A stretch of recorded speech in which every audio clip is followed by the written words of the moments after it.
Good morning, everyone, and welcome back to another episode of Keeping Up with Conspicuous. And today, as you can see, I am joined, I think I've got to go this way, actually, it's different to where I am, with Stephanie Stasey. And we're going to be talking about a lot of different things today. I think we're going to cover a lot, and I'm so excited to have you on. So thank you for coming on the pod. Thank you very, very much for having me. Where do we start? I think we should start with a little bit of your background and where you've come from in your tech journey. Gosh, in my tech journey. So my name's Stephanie Yeah. Stasey. I am from a refugee family, immigrant family, and I suppose one of the things that stands out is I was called gifted at school, particularly in chemistry. And then I went to university and I quickly decided I should change tracks and study English and became a linguist, which Wow. which was like a huge change of direction because I wasn't really sure what I wanted to be. And I thought, oh, that might give me more options. And then in reality, I ended up, after a stint at BBC Radio, BBC Watchdog, and a few other very glamorous things, actually, I ended up on a graduate scheme at Sky in something called customer operations. I had 100 staff in tech services, and I kind of just fell into operations and project management. And because there was data and it was deeply technical, I loved it. And then I took a stint in marketing, because sometimes you kind of move around the organization. Yeah. And then I suppose for a long period of time, I worked in marketing, CRM projects, and then went on to a big ERP program and realized that I really liked working on IT projects and programs that were longer. The first one had 400 staff just working on the program. And I was like, oh, I really like, this is huge, but really exciting. And there's lots to learn. And then I moved into social care program management. And then during the pandemic, someone close to me took their life. And much like many of the people who end up wanting to work in a mental health service or a clinical service, that kind of something in your real world life results in you wanting to kind of get closer to that. And I thought, oh, do you know what? I want to go and work in mental health services. So I've worked at places like Mind and a bunch of other charities and organizations. And then one day when I was in one of the organizations, I built a power app in mental health waiting lists because someone was quite distressed because the waiting list was growing, the team were getting more distressed. And then Areti asked me if I would speak at Scottish Summit because I had a power app, didn't really know what Scottish Summit was, known Areti for about 12 years. She used to live here in Milton Keynes. And then agreed to that, ended up speaking at Dynamics Con Virtual, and very quickly got a headhunter pinged me to come over to Microsoft. And then since I've been here, I originally started working on NHS England, so nhs.net, which is the largest M365 tenant and one of the largest employers in the world, and worked in Azure as well.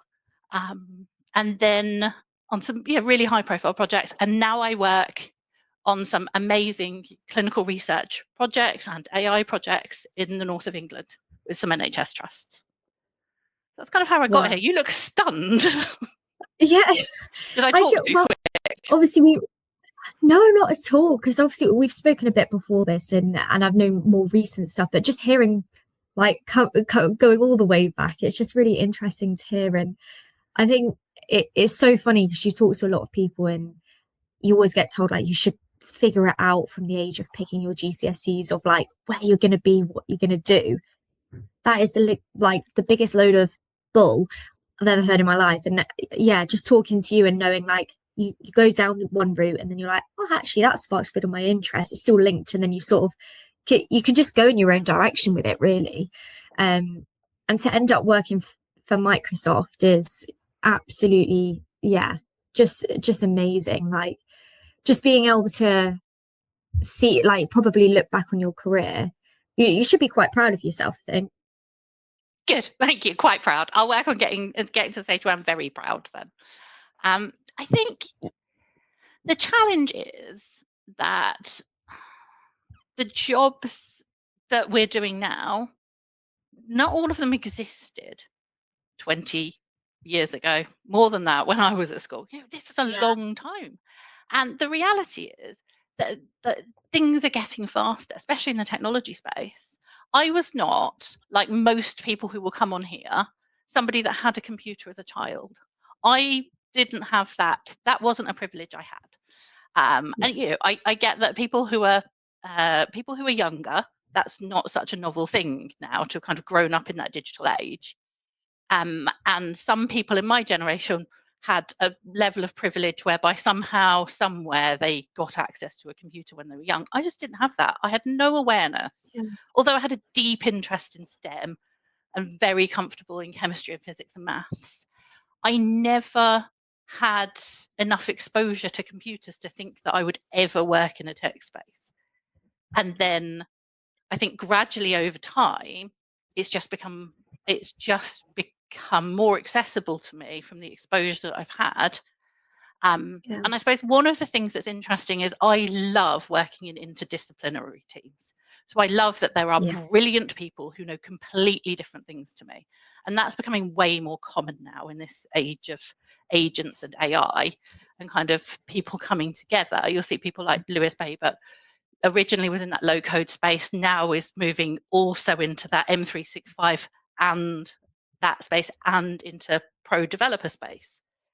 And Yeah. you can also see things like clinical research, whereby an oncologist, a radiographer, a data scientist are starting to come together with like an infrastructure architecture person to work out how they were going to get more done together. So we're seeing a lot of collaboration across different STEM disciplines. So it almost brings other people much closer to you because you're working more intimately with them and you understand more of what they do. So both you get to learn from them, and if you want to kind of hop over from one to another, it becomes a little Yeah. bit easier to do because you've already sat next to that person all week, and either virtually or in real life. But I don't Absolutely. know You what get I'll do next. Sorry, you go. I don't know what I'll do next. no. Okay. No, it's interesting. I was just going to say, just off the back of that, the amount of exposure you can get nowadays in just one area of work is really amazing. And obviously, with tech, as you said, it's always going to be transforming. It's, for someone who, correct me if I'm wrong, but you seem like someone who loves to continue learning and gets excited by new things. Like, it's such a good career to be in because it's never going to stop. And I think it will tie quite nicely in with, obviously, you're currently specializing within the healthcare sector. And I know we've mentioned the word just a moment ago about AI, but I can imagine from maybe where it was years ago to where it is today is completely different thanks to all this transformation that's happening. What's been the main thing you've sort of seen that's changed? It's changed. So I think this generative AI period has been hugely transformative about everything we do. So one of the things that I've done for quite a while now is automation and integration work and extensibility of solutions. Yeah. And that work where you're kind of creating and collaborating has become so much richer now that we've moved to this age of agents. So we've got this huge privilege of there are so many of the things that you wished for. If anybody's ever mapped a process out and sat down the team and gone, cool, actually, Lucy, you work in recruitment, so I'm sure there's lots of recruitment processes that you're very, very close to, and you could kind of draw them Yeah. out, and you could probably spot where there's waste that we would call in lean, or where there's things that are sticky or frustrating or just feel a bit wasteful and you wish you didn't have to kind of do that bit, or you kind of dual key something into one system and then you have to cut and paste it into an email rather than the two things just happening like in Yeah. sequence. So all of that sort of stuff, I love that space, and really agents have given us the ability to just fast forward or kind of do the thing that when you drew it out you wished that you could have done. Because before you'd be like, oh, well, this is a limitation, this is a limitation, that won't happen, this data isn't, like, I don't have an API for this system, this data isn't in the right way and I can't change it, and just not be able to realize that vision and give that value. And all of a sudden you can just go, no, that exists now, I can make that happen. So that is, Yeah. from a kind of strategy and ideation perspective in the space that I'm working in, that's transformative. And then plenty of our friends in Power Platform community are heavily invested in actually coding the agents. I don't do that work now, or I don't do that work very much, still playing my own little bits. So I think that's been the Yeah. thing. But I think the interesting thing about AI is we're at this tipping point where we have this dichotomy of it being our greatest achievement, that we're kind of getting to this super intelligent stage, but also that there's a lot of snake oil. There's more snake oil than there's ever been. And there are Yeah. more people going, oh, this is an AI thing, and therefore somehow seeing that there's value in it because you wrote the word AI on it. Even if if the algorithm's not very intelligent, even if it doesn't really, even if they're kind of a little bit faking it, even if it isn't Yeah. really that mature or secure or reliable or well thought out or responsible. So I think there's a lot to consider in the space around the ethics of AI and the philosophical things that we're making decisions about, and what we can leave to the super intelligence, and what a dumb Absolutely. human in the loop means. Because, like, we're not intelligent anymore compared to that. We're just not. Yeah. Yeah. Like the super intelligence is now at a place where it can supersede PhD level caliber in terms of mimicking neural networks, like mimicking intelligence, but it isn't truly intelligent. Yeah. And that's I get confusing, what you right? mean. And it's hard to kind of go, oh gosh, but hallucination is just when it gets it wrong. Yeah. Yeah. So I mean, there's lots in there. with the industry that you're in, as far as I'm aware, it's, in terms of building the trust with your clients in a healthcare sector, it's super important, because the amount of sensitive data you're using, and all sort of the harder parts of the job. Now, was it a bit worrying? I don't know whether it would have been like a buzz from the NHS side that you might have heard from it, or any healthcare sectors that you would have heard from their side, or even if it was internal from like an IT side. But was there ever a worry that when AI was coming about and becoming a much more known thing in the world, that if it got into the wrong hands and people becoming too trusting AI, that it could have quite a big detriment to the healthcare sector? Yeah, I mean, there are many potential benefits and actual Yeah. people realizing real benefits now, and there are many potential areas of concern. So Yeah. data sovereignty, data security, um, responsible AI in terms of um, allowing it, like, where do the rules lie around what you should do, and some of that is very very heavily governed, because this is a market where you would expect that there are restrictions, regulations, and Yeah. regulatory bodies. So people like MHRA, or the FDA in the USA, which people commonly know, typically a lot of people in spaces will kind of reference, are very strict around what you are and you aren't allowed to do, and what Yeah. would be considered safe and ethical. And that's really, really important. Um, we've never been at a place where state actors have been more keen to get at your cloud estate. So Right. Microsoft is security is our number one priority. So if you could do a lot of things, do security first. And that piece. So it's a massive privilege to work for a company that like wholeheartedly demonstrate that. and put security by default settings on. So you have to go and switch them off rather Yeah. than switch them on. You'd have to Okay. take the security out rather than not. But there is a responsibility that is shared across Yeah. us and people who are owning and processing those sets of data. And there's a lot to consider in all of those spaces to ensure that the public get the service from the NHS that we all wish they had. Everybody Yeah. who wants to work on or in the NHS does it because they deeply care about people, Yeah. and deeply caring about people's data and thinking about what that means is an enormously interesting discipline, but incredibly important discipline, because Yeah. this is your most personal stuff.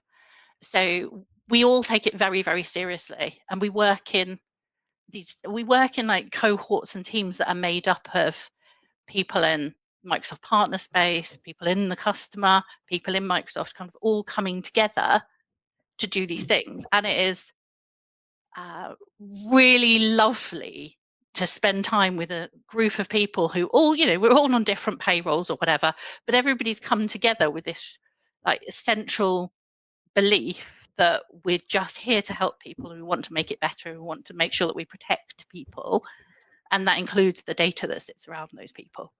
But also we want to Yeah. work out how we can do research better and faster and quicker, providing we know that it's secure and it's ethical and we know that everything's safe.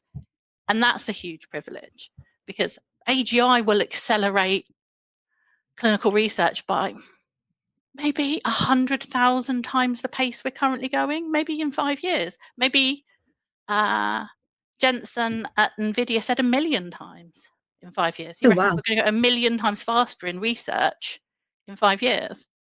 And in every scientific discipline, not just in clinical. And that's That's interesting. crazy. It's, Yeah. it's interesting, but the numbers are so big, because you can think, I can envisage what 10 times faster would be. I could get 10 times as much kind of processing Yeah. of data and kind of thinking through of a concept. And 100 maybe, 1,000 probably not. But anything more than that, you can't quite envisage what that even means. I Not know. 1 million. That's yeah.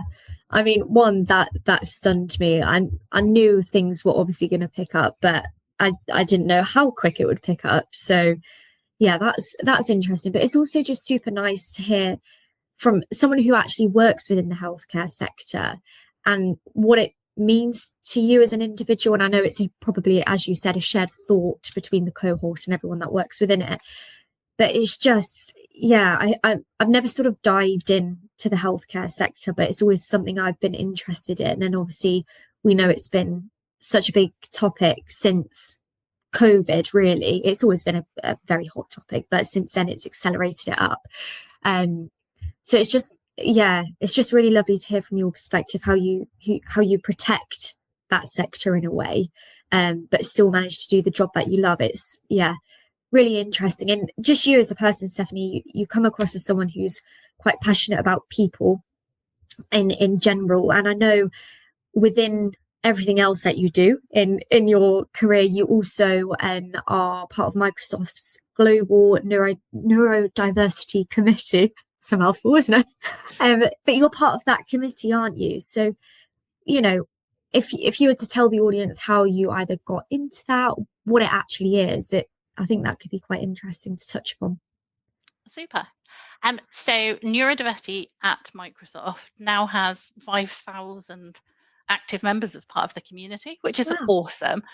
There's a guy called Jeremy that I work with very closely, who has been driving this for years, and then decided that there would be an official launch for Halloween called Unmasked, because often people in the neurodiverse community find a need to mask some of their kind of neurodiverse habits or tics or Nice. ways of working, or kind of cover the bits of them that feel different so that other people might not notice. And sometimes in inclusion, we talk about covering, and in neurodiversity, people generally use the term masking. And it was a fantastic opportunity to kind of have this formal launch of this community, because there's kind of this crescendo of focus on ADHD and autism in particular, and there are a wealth of other neurodiverse types, and whether or not that is or isn't a disability is a very political conversation. Some people would define themselves as not disabled. Other people appreciate that they can have reasonable accommodations for their disability as part of their job, and a bit of flexibility potentially around what they do sometimes. But really, it's this neuro-affirmative community where we can speak positively about I have ADHD, about ADHD, autism, and numerous other conditions as not being like struggling with type labeling. Being able to actually see some of the value that neurodiverse people bring to the workforce. But also, I suppose, being able to find your tribe is really important, because a lot of neurodiverse people have an experience where it's harder to be as sticky with some neurotypical people. Like, some friendships and bonds are much closer neurotypical to neurotypical than they are neurodiverse to neurotypical. But other neurodiverse people can be very, very sticky for us. Like, we can literally love each other very, very quickly, empathize with each other very, very quickly. Because you'll often hear that autistic people don't show empathy. They don't show empathy in a way that neurotypical people understand them showing empathy. It's not that they don't, it's just there's this kind of mismatch between what a neurotypical person would understand as empathy and what many autistic people might just demonstrate. If that makes any sense.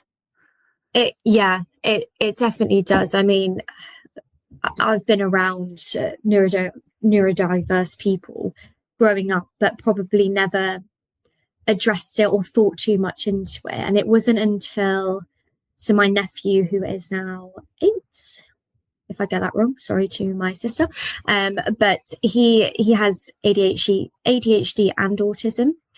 And it's been so interesting to realize how much I never actually knew too much about it.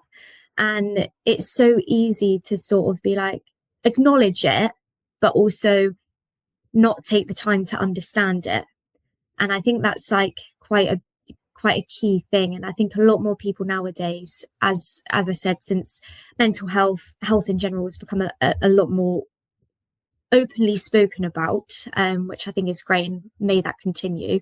But yeah, there's a big difference about acknowledging it, but also taking the time to understand. And I think people are more open to sort of explaining their what we like to call nowadays is superpowers, like, and it is. And I sit there and I look at my nephew and some of the things he does, and then I'll sit there and I'll just sort of like talk to him just to sort of understand it. And now he is a kid, so he isn't the best at explaining things, but it also helps him regulate his emotions, because he's very bad with being able to acknowledge why he's doing certain things. But I think now it's coming into the workforce, and there's a lady that I speak to called Yvonne, and she's within Microsoft 365 and works within tech. And I spoke to her, well, I've probably been speaking to her since she came on the podcast, which would have been about a year ago. And just hearing how tech's really enabled her to work better in the workplace and has helped her understand her ADHD more, it's been fascinating. And I'm sure you've probably seen a lot about how things have been implemented into a workplace tech-wise to help accommodate. Yeah. So I suppose there is this huge movement, and lots of people are finding out that they have a late diagnosis of a neurotypical condition that they didn't know before, because it wasn't a thing that they picked up in schools as much, or we didn't have the terminology, or we didn't realize that girls could be autistic. really naive things that you kind of go, but that would be obvious. So Yeah. I know.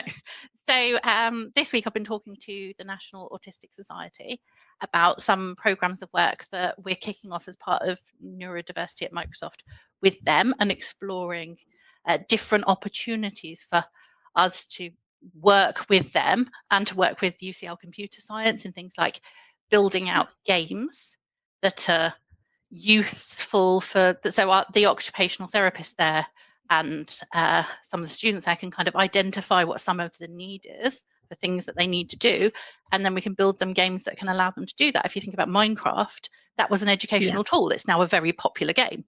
So Yeah. gamifying tech can be a brilliant thing. So some of those things, but also some mentoring programs and some other things, because we noticed that in tech there's a real propensity of people who come and work in tech who are neurodiverse, because Yeah. there are certain traits that are like that fit very well with some of the roles. And then one of the interesting things that EY have just released some studies around the benefits of having a neuro-inclusive workforce and the impact on your sales of being able to be in an environment where you can support people who might find it really hard to do their admin. And then interestingly, Microsoft Copilot is one of the things that Ernst & Young at EY have been looking at, because they've realized that their neurodiverse kind of work has been enriched by Copilot. So much like there's benefit for Oh, all of us in using some of the tools, there's also specific benefits that you can call out for some neurodiverse communities. If you think about things like focus time in teams, that's a yeah. very positive opportunity to not have constant disruption in your flow of work. In Mihai Csikszentmihalyi's work on flow, that kind of piece is then pulled out very much in some of the neurodiverse communities, acknowledging that people with ADHD may well struggle with distraction. Yeah. So being able to give people tools that are both beneficial for people who are neurodiverse, but also that might also be beneficial to people that aren't, and or the other way around. So neurotypical people might find something beneficial, and neurodiverse people might also find some of those things useful. So I'm Yeah. getting to work on some UX and research projects with our product group around some of the language and some of the kind of consultancy around some of the product stuff, along with some other people who are absolute experts in this space. That is like an amazing privilege of getting to work in Microsoft.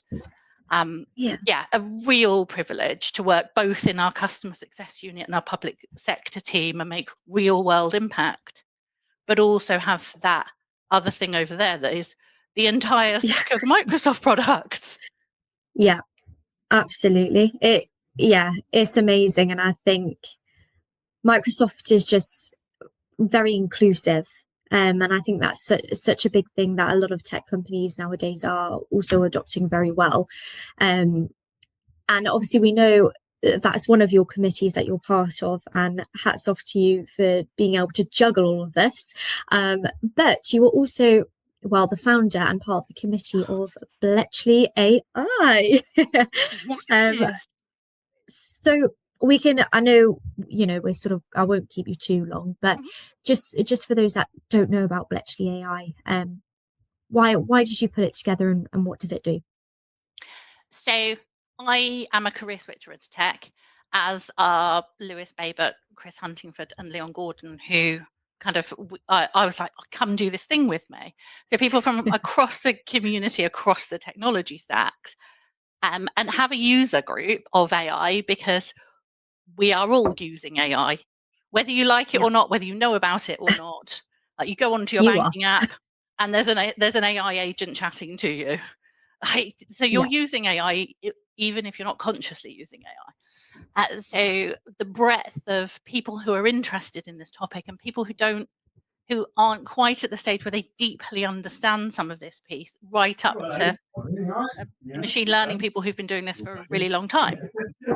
yeah, So there's that kind of whole mix of people who are interested in talking more about AI and learning what other people are doing, and seeing what other people are doing, everything from Yeah. case studies to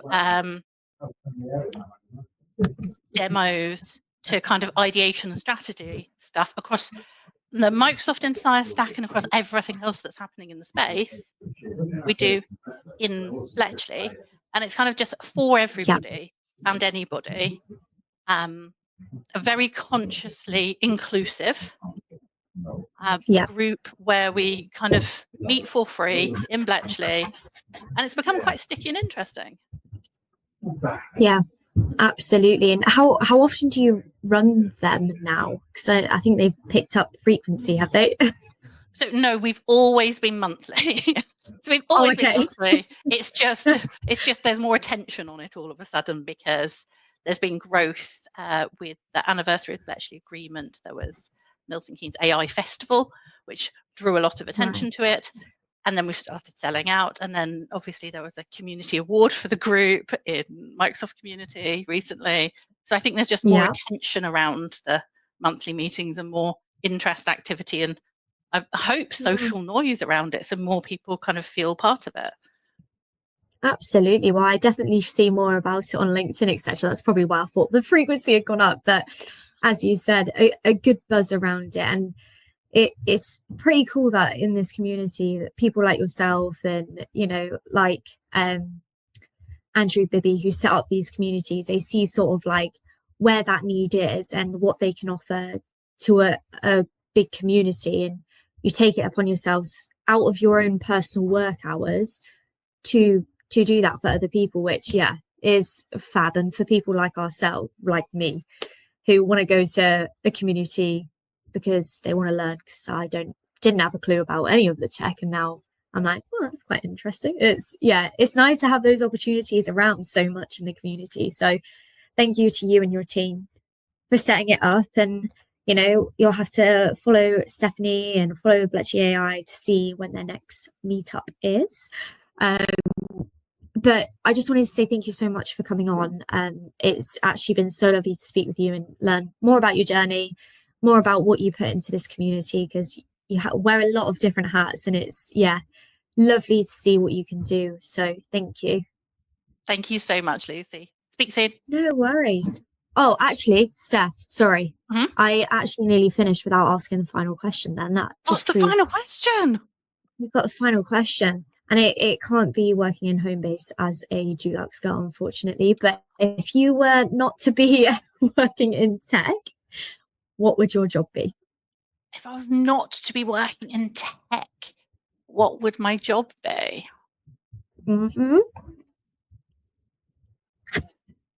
I mean, that changes on a daily basis. I think there are a lot of jobs in clinical spaces. So when I was at university, I lived with some medics, and I was kind of a bit like almost pinching myself, why didn't I do that? So I think maybe bioinformatics, which is probably still tech. So if we aren't going tech, I'm going to say oncologist. Everybody wants to work out how we cure cancer and look after people. So oncologist. Perfect. Really good answer. We nearly missed it, but luckily I got a bit distracted from the noise. This is the issue. Usually I do all my podcasts from my home, and then I've got people come into the kitchen clattering about. So sorry about that interruption, everyone.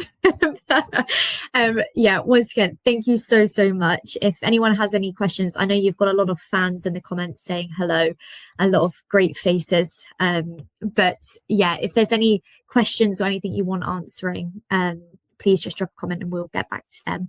But thank you so much, and we'll speak to everyone next week.